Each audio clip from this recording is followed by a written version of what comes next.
रामानुजयति कृपयां रङ्गिणीन्यस्तपारम् तत्सम्प्राप्तागमान् तद्विदयमनुगणम् शिष्टतापूर्णमग्र्यं श्रेष्ठश्रीरङ्गरामानुजमुनिकरुणा लब्धमोक्षाश्रमन्तं सत्त्वस्थं श्रीवराघं यदि वरमनघं देशिकं संशयामि वेदान्तलक्ष्मणमुनीन्द्रकृपार्थबोधं तत्पादयुग्मसरसीरुह भृङ्गराजं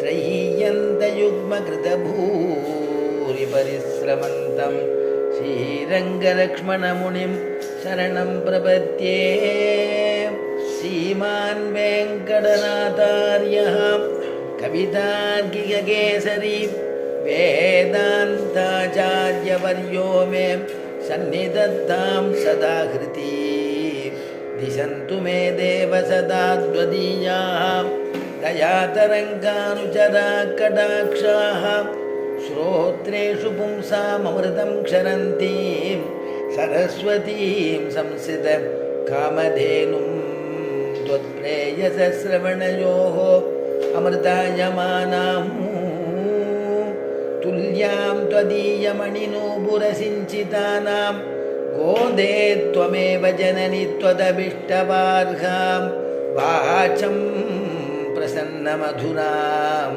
मम संविदेहि जयतीयाश्रितसन्त्रास द्वान्तविध्वंसनोदयः प्रभावान् सीतया देव्या परमव्योमभास्करः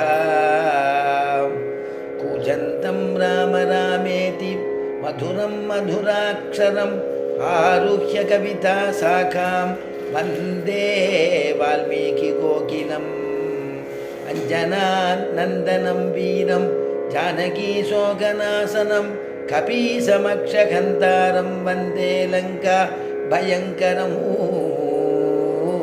असाध्यसाधकस्वामिन् असाध्यं तव किं वद रामदूतकृपासिन्धो मत्कार्यं साधय प्रभो रामदूतकृपासिन्धो मत्कार्यं साधय प्रभो मत्कार्यं साधय प्रभो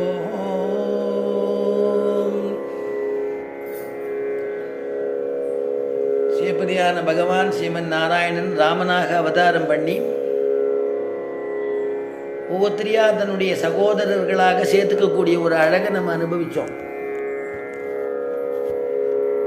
விபீஷணத்தில் சொல்லும் பொழுது கம்பனுடைய பாசுரம் குகனோடும் மைவரானோம் முன்பு எப்போ அயோத்தியிலேருந்து புறப்பட்டுமோ அப்போ 4 சகோதரர்கள். அதுக்கப்புறம் அங்கிருந்து வரும்பொழுது எங்கே கங்கை கரையில் குகனை சந்தித்தேனோ அப்போ 5 பேர் ஆயிட்டா. அப்புறம் சுக்ரீவன் கிஷ்கிந்தையில் சுக்ரீவனோட சக்கியம் பண்ணிட்ட பிறகு 6 பேர். விபீஷணா ஒன்றை சந்தித்த பிறகு உன்னோட சேர்த்து 7 பேர் சரணாகதி பண்ணிட்டான் இல்லையா விபீஷணர். அதனால் விபீஷணனை ஆலிங்கனம் பண்ணிட்டார் ராமபிரான். 7 பேர்பா நீங்கள் சகோதராளில் ஒருத்தர். குகனோடும் மைவரானோம் முன்பு பின்பு குன்று சூழ் மகனோடும் அறிவரானோ எம்முழை அன்பில் வந்த அகனமர் காதல் ஐயா நின்னொடும் எழுவரானோம். பீஷணாம் உன்னோடு சேர்த்து 7 பேர் தான் சகோதரர்கள். இனிமேல் நாம் 7 பேர் அப்படின்னானா அப்படி ஒரு தன்னுடைய விசேஷமான ஆலிங்கனத்தை ராமபிரான் கொடுக்க விபீஷணனுக்கு அந்த பாக்கியம் கிடைச்சிது. விபீஷணனுடைய சக்கியம் பண்ணிட்ட உடனேயே லக்ஷ்மணா இலங்காபுரி ராஜ்யத்தை எப்படி இருந்தாலும் அவனுக்கு பட்டாபிஷேகம் பண்ணி வைக்க போகிறோம். அதுக்கு அவதாரிக்கையா அதற்கு பூர்வாங்கமாக ஒரு மங்கள காரியம் பண்ணுவாளே அதை இப்பயே பண்ணிவிடுற